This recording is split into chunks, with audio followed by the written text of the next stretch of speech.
Welcome to Harshith institute channel. ఇంతవరకు మన YouTube ఛానల్ని సబ్స్క్రైబ్ చేసుకోకపోతే సబ్స్క్రైబ్ చేసుకోండి. అలానే మీకు నచ్చినట్లే 10 మందికి షేర్ చేయండి. మీకు ఫ్రీ మెటీరియల్స్ కోసం ఫ్రీ మెటీరియల్ PDF ఫైల్స్ ఇవన్నీ మన ప్లే స్టోర్లో హర్షిత్ ఇన్స్టిట్యూట్ మొబైల్ యాప్లో దొరుకుతుంది. అలానే దీంట్లో వీడియో క్లాసెస్ కూడా అవైలబుల్గా ఉంటుంది. మన యాప్లో మొత్తం జీకే క్లాసు మొత్తం ఇప్పటి వరకు 50 అవర్స్ క్లాసెస్ ఉన్నాయి. అలానే రెగ్యులర్గా అన్నీ అప్డేట్ అవుతూ ఉంటుంది. దగ్గర 43 టాపిక్స్ కవర్ అయినాయి ఇప్పుడు దాకా. Welcome to Harshith institute. మనం ఈరోజు స్టాండర్డ్ జీకేలో భాగంగా దర్యాప్తు సంస్థలు, ఈ యొక్క భారతదేశంలో ఉన్నటువంటి ముఖ్యమైనటువంటి ఈ యొక్క దర్యాప్తు సంస్థలు ఏమున్నాయి, దర్యాప్తు సంస్థలు వాటి గురించి మనం డిస్కస్ చేద్దామండి. మనం వాటిని ఇన్వెస్టిగేషన్ డిపార్ట్మెంట్స్ అని, ఇన్వెస్టిగేషన్ బ్యూరోస్ అని రకరకాలుగా పిలవడం జరుగుతుంది. ఏదేమైనప్పుడు కూడా దర్యాప్తు సంస్థలు, వాటి భారతదేశంలో ఉన్నటువంటి ముఖ్యమైనటువంటి దర్యాప్తు సంస్థలు ఏంటి, అవి ఏ సంవత్సరం స్థాపించారు, దాని యొక్క హెడ్ క్వార్టర్ ఎక్కడ ఉంది, దాన్ని ఏ శాఖ నియంత్రిస్తుంది, అది మెయిన్ ఇంపార్టెంట్ మనకి. దాన్ని కంట్రోల్ చేసేటటువంటి శాఖ ఏది, ప్రభుత్వ రంగ శాఖ ఏది, అది వేటి మీద పరిశోధనలు చేస్తుంది, లేదా వేటి మీద ఇన్వెస్టిగేషన్ చేస్తుంది అనే విషయాలన్నీ కూడా ఇప్పుడు బ్రీఫ్గా చూద్దామండి. ఫస్ట్ చూసుకున్నట్లయితే ఇంటెలిజెన్స్ బ్యూరో. మొట్టమొదటిది ఇంటెలిజెన్స్ బ్యూరో, IB గురించి చూద్దాం. దీన్ని స్థాపించిన సంవత్సరం 1918. ఇక్కడ దీన్ని స్థాపించిన సంవత్సరం చూసుకున్నట్లయితే 1887. చాలా ఓల్డ్ అండి, చాలా పాతైనటువంటి ఇంటెలిజెన్స్ బ్యూరో అనేది. దీని యొక్క ప్రధాన కార్యాలయం న్యూఢిల్లీలో ఉంది. ఇది హోంశాఖ యొక్క, కేంద్ర హోంశాఖ యొక్క ఆధ్వర్యంలో పనిచేయడం అనేది జరుగుతూ ఉంటుంది. ముఖ్యంగా చూడాలంటే దీనికి మెయిన్ ఎయిమ్ ఏంటంటే, ముఖ్యమైన ఉద్దేశం ఏంటంటే, దేశ భద్రతకు సంబంధించినటువంటి గూఢాచార సమాచారాన్ని అంతా సేకరించి ప్రభుత్వాలకు సూచనలు ఇస్తూ ఉంటుంది. పలానా చోట పలానా ఇన్సిడెంట్ జరుగుతున్నాయి, మన భారతదేశం ఏ విధమైన థ్రెట్ ఉంది, దీన్ని మనం ఏ విధంగా ఎదుర్కోవాలి ఏంటనేది సమాచారం, ఇన్ఫర్మేషన్ అనేది ఎప్పటికప్పుడు అందిస్తుంది. చాలా పురాతనమైనటువంటిది, బ్రిటిష్ కాలం నుంచి ఉన్నటువంటిది ఇంటెలిజెన్స్ బ్యూరో. నెక్స్ట్ చూసుకున్నట్లయితే చూడాలంటే 1887. దీని యొక్క ప్రధాన కార్యాలయం న్యూఢిల్లీ. సెకండ్, రెండవది చూసుకున్నట్లయితే CBI, central bureau of investigation. దీన్ని 1963లో ప్రారంభించారు. 1963 central bureau of investigation, CBI అని చెప్పేసి అంటాం. చాలా ఫేమస్, మనందరికీ తెలుసు. దీని యొక్క ప్రధాన కార్యాలయం కూడా న్యూఢిల్లీలోనే ఉంది. ఆల్మోస్ట్ ఆల్ ఇన్వెస్టిగేషన్ డిపార్ట్మెంట్స్ అన్నీ కూడా న్యూఢిల్లీ, ఆల్మోస్ట్ ఆల్ అన్నీ కూడా మనకి ఎక్కడ ఉంటాయి అంటే న్యూఢిల్లీలోనే ఉంటాయి. ఇది కూడా IB అలాగో అదేవిధంగా సిబిఐ కూడా కేంద్ర హోంశాఖ యొక్క ఆధీనంలోనే ఉంటుంది. దీని యొక్క విధి ఏంటి, ఏం చేస్తుంది central bureau of investigation CBI చూసుకున్నట్లయితే, ప్రజాప్రతినిధులు, అధికారులు మరియు అధికారులే కాకుండా అనధికారులు చేసే మోసాలు, అవినీతి, కుట్రలు, హత్యలు అటువంటి వాటిని అన్నింటిని కూడా దర్యాప్తు చేసి వాటి మీద రిపోర్ట్ ఇవ్వడం అనేది జరుగుతుంది. ఎవరికి రిపోర్ట్ ఇస్తుందంటే కేంద్ర హోంశాఖకి ఇది రిపోర్ట్ ఇవ్వడం అనేది జరుగుతుంది. ఈ విధంగా జరిగింది, పలానా ప్రజాప్రతినిధులు ఈ విధంగా చేశారు, అధికారులు అనధికారులు వాళ్ళ యొక్క మోసాలు, కుట్రలు, వీటిలన్నింటిని కూడా చాలా పకడ్బందీగా, చాలా సిస్టమేటిక్గా వాటిని ఇన్వెస్టిగేషన్ చేసి రిపోర్ట్ ఇచ్చేటువంటి సంస్థే సిబిఐ. దాన్ని మనం ఏమంటామంటే సెంట్రల్ బ్యూరో ఆఫ్ ఇన్వెస్టిగేషన్ 1963. ఇది కూడా మనకి దాని యొక్క హెడ్ క్వార్టర్స్ న్యూఢిల్లీ. ఇప్పుడు మన భారతదేశంలో ముఖ్యమైనటువంటి దర్యాప్తు సంస్థలు ఏంటో చూస్తున్నాం. నెక్స్ట్ ఇంకోటి చూసుకున్నట్లయితే CVC అని చెప్పేసి అంటామంటే సెంట్రల్ విజిలెన్స్ కమిషన్, CVC తెలుసు. దీని గురించి మనం గత క్లాసుల్లో చెప్పుకున్నాం. దానికి ఎంతమంది సభ్యులు ఉంటారు, దాని ప్రస్తుతం ఉన్నటువంటి CVC చీఫ్ చైర్మన్ ఎవరు, ఈ విషయాలను కూడా డిస్కస్ చేసుకున్నాం. ఇటీవల కాలంలోనే మార్పు అనేది జరిగింది. సరే, సెంట్రల్ విజిలెన్స్ కమిషన్ CVC ఎప్పుడు స్థాపించబడింది? ఇది 1964. ఈ ఇయర్స్ గుర్తుంచుకోండి, 1964. దీని యొక్క ప్రధాన కార్యాలయం కూడా న్యూఢిల్లీ. ఇది ఎవరి ఆధ్వర్యంలో పనిచేస్తుంది, అది మెయిన్ ఇంపార్టెంట్ మనకి. ఇది సెంట్రల్ హోమ్ డిపార్ట్మెంట్, ఇది కూడా సెంట్రల్ హోమ్. ఇది కూడా చూసుకున్నట్లయితే న్యాయశాఖ,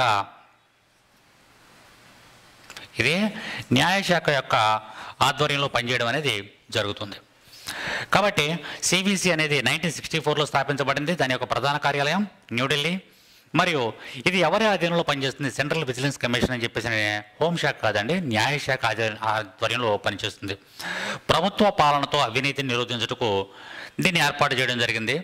అయితే ఇక్కడ మనం గుర్తుంచుకోవాల్సింది ఏంటంటే, ఈ యొక్క సిబిసిని, సెంట్రల్ విజిలెన్స్ కమిషన్ని సిఫారసు చేసినటువంటి కమిటీ ఏదంటే సంతానం కమిటీ. ఇక్కడ మనకి సంతానం కమిటీ కూడా గుర్తుంచుకోవాలని, మనకి సంతానం కమిటీ ఈ యొక్క సంతానం కమిటీ దేన్ని సిఫారసు చేసింది? సిబిసిని. సిబిసి అంటే సెంట్రల్ విజిలెన్స్ కమిషన్. ఇది 1964లో స్థాపించబడింది. Head quarters New Delhi. న్యాయశాఖ యొక్క ఆధీనంలో ఇది ఉంటుంది. నెక్స్ట్, ఇంకొక దర్యాప్తు సంస్థ, ఇంకొక ఇన్వెస్టిగేషన్ డిపార్ట్మెంట్ ఏంటి, ఇంకొక ఇన్వెస్టిగేషన్ కమిషన్ ఏంటి చూసుకున్నట్లయితే రీసెర్చ్ అండ్ అనాలిసిస్ వింగ్, రా అని చెప్పేసి అంటామండి మనం. రా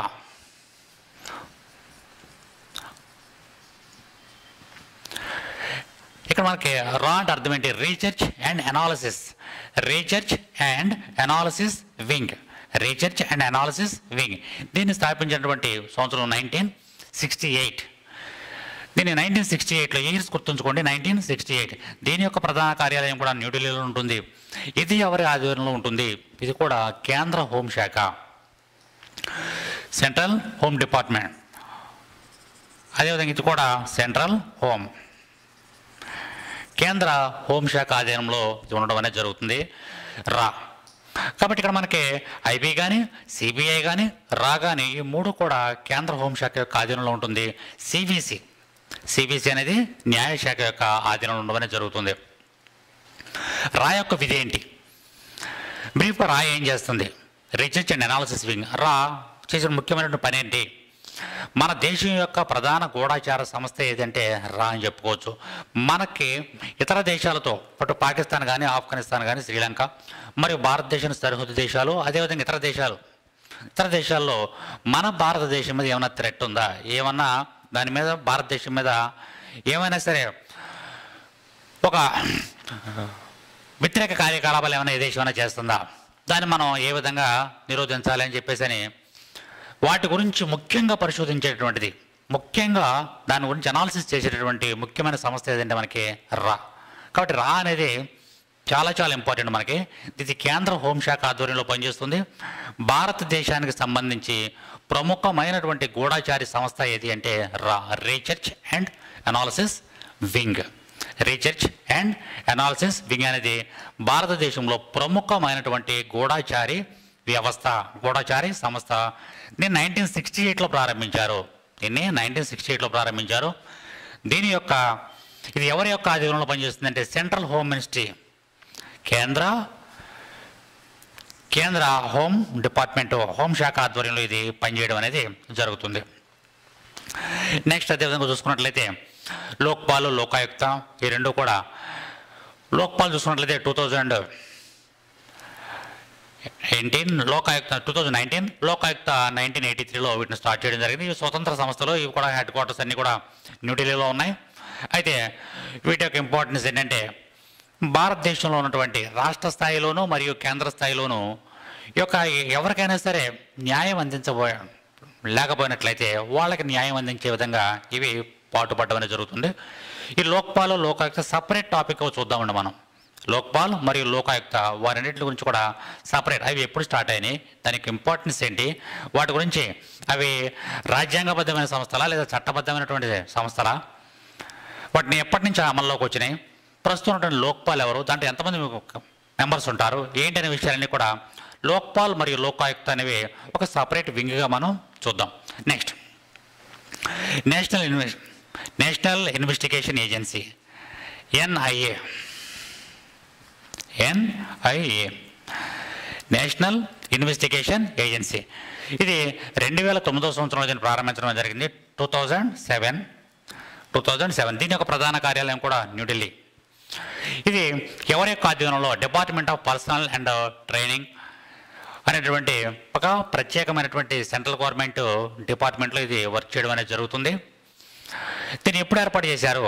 ఎన్ఐఏ, నేషనల్ ఇన్వెస్టిగేషన్ ఏజెన్సీ, ముంబైలో మనకి 26/11 అంటే మనకి నవంబర్ 26వ తారీఖున జరిగినటువంటి ఈ యొక్క దాడులు, ఈ ఉగ్రవాద దాడులకు సంబంధించినటువంటి ఆ తర్వాత ముంబైలో జరిగినటువంటి ఆ తాజ్ హోటల్లో జరిగినటువంటి సంఘటనల తర్వాత దీన్ని ఏర్పాటు చేయడం అనేది జరిగింది.